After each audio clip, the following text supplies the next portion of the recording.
नमस्कार, मैं अनामिका आप सभी का हार्दिक अभिनंदन और स्वागत करती हूँ। एक सवाल आता है कि भगवान कहाँ रहते हैं, वह कैसे मिलते हैं, वह क्या करते हैं। भगवान, ईश्वर, हमारे इष्ट, जिनकी हम प्रतिदिन पूजा करते हैं, आराधना करते हैं, उनके बारे में जानने का हम सभी का मन होता है। कहा जाता है कि कण-कण में भगवान है।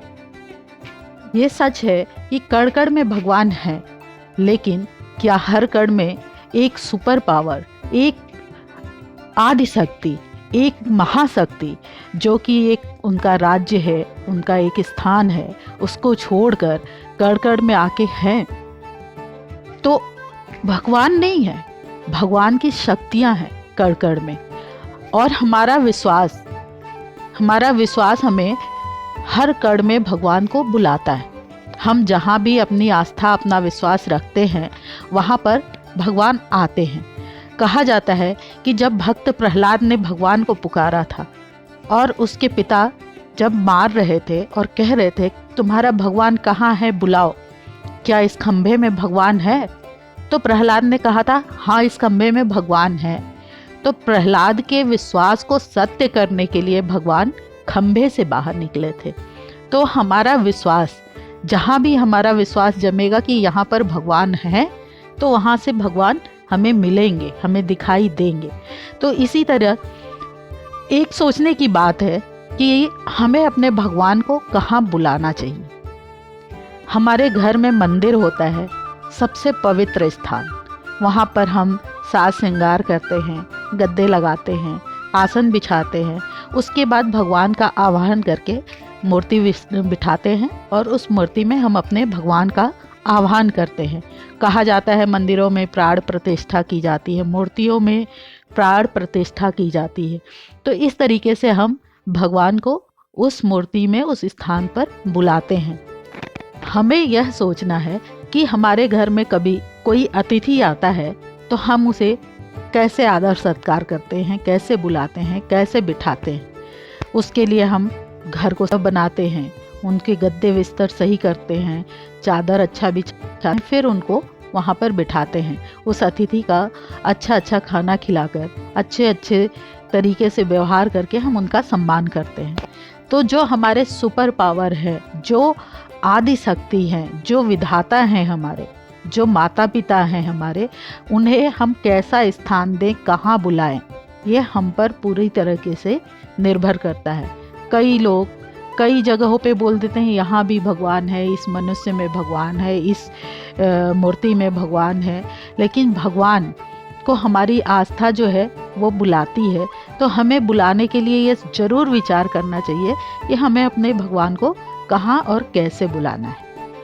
चलिए, अभी जो सवाल उठा था, भगवान कहाँ रहते हैं, भगवान कैसे मिलते हैं और भगवान क्या करते हैं, इस सवाल का उत्तर जानने के लिए हम एक कहानी को सुनते हैं। एक बार एक राजा थे, उनके मन में प्रश्न आया कि भगवान कहाँ रहते हैं, कैसे मिलते हैं और क्या करते हैं। उन्होंने अपने गुरु से यह प्रश्न किया। गुरु जी ने प्रश्न को सुना और उनके मन में भी थोड़ा सा आ गया कि क्या जवाब दें राजा को, कि राजा इससे संतुष्ट हो जाए। गुरुजी अपने घर गए तो उनके बेटे ने पूछा कि पिताजी, आप इतने दुखी, परेशान क्यों हैं, इतने उदास क्यों हैं? बोले कि आज राजा ने मुझसे एक प्रश्न पूछा कि भगवान कहाँ रहते हैं, वह कैसे मिलते हैं और वह क्या करते हैं। अब क्या उचित उत्तर दूं उन्हें, यही मैं विचार कर रहा हूँ। तो बालक ने कहा, पिताजी, उस राजा के दरबार में कल मुझे आप ले चलिए और मैं उनके सवाल का उत्तर दूंगा, उनके प्रश्न का उत्तर दूंगा। तो गुरुजी ने कहा, ठीक है बेटा, तुम कहते हो तो मैं कल तुम्हें दरबार में ले चलूँगा। तुम महाराज के प्रश्न का उत्तर देने की कोशिश करना। पुत्र के हठ के आगे गुरुजी उसे साथ लेकर दरबार में पहुँचे। जब महाराज ने देखा कि गुरुजी के साथ एक बालक भी आया है, तो उन्होंने कहा, गुरुजी, आप मेरे प्रश्न का उत्तर देने वाले थे, उसका क्या हुआ और ये बालक कौन है? तो गुरुजी ने कहा, यह बालक मेरा पुत्र है और यही आपके प्रश्नों का उत्तर देगा। तब महाराज ने बालक से पहला प्रश्न पूछा कि भगवान कहाँ रहते हैं। गुरुजी के पुत्र ने महाराज से कहा कि एक गिलास दूध शक्कर मिला हुआ मंगवाइए और इसे पीकर बताइए कि दूध कैसा है। महाराज ने कहा कि दूध तो बहुत मीठा है।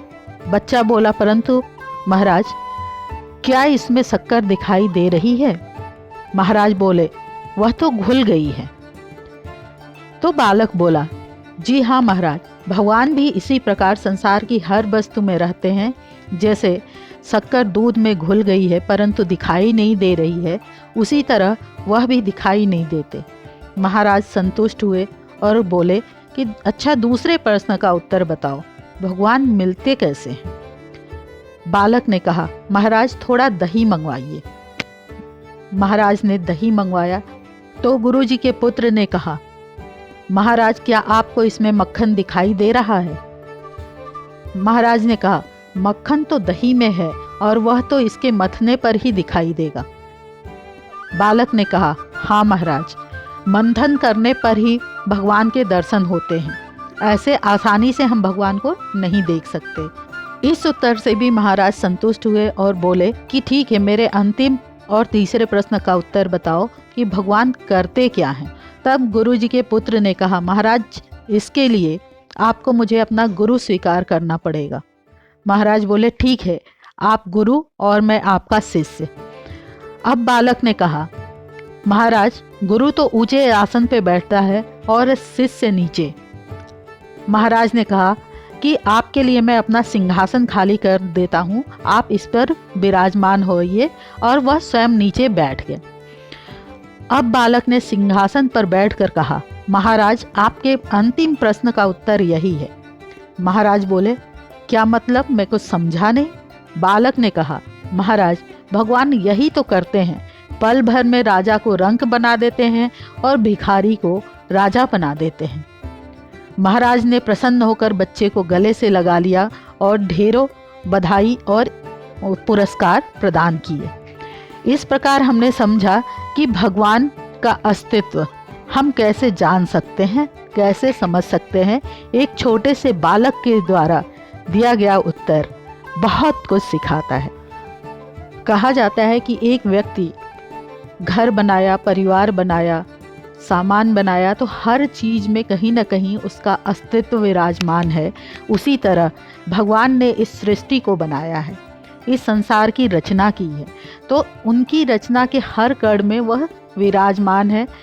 लेकिन जैसे मकान के स्वामी का अपना अस्तित्व भी होता है, उस तरह हमारे भगवान का अपना एक अहम अस्तित्व, अहम जगह है, अहम स्थान है। हम उन्हें जब जहाँ विश्वास से बुलाएंगे वह हमारे साथ रहेंगे, हमें सहारा देंगे और हमारे मनोबल को बढ़ाएंगे। इसीलिए कहा जाता है आस्था में शक्ति होती है, विश्वास में शक्ति होती है। इसी के साथ मैं अपनी वाणी को विराम देती हूँ। जय सनातन, जय भारत, धर्मो रक्षति रक्षित।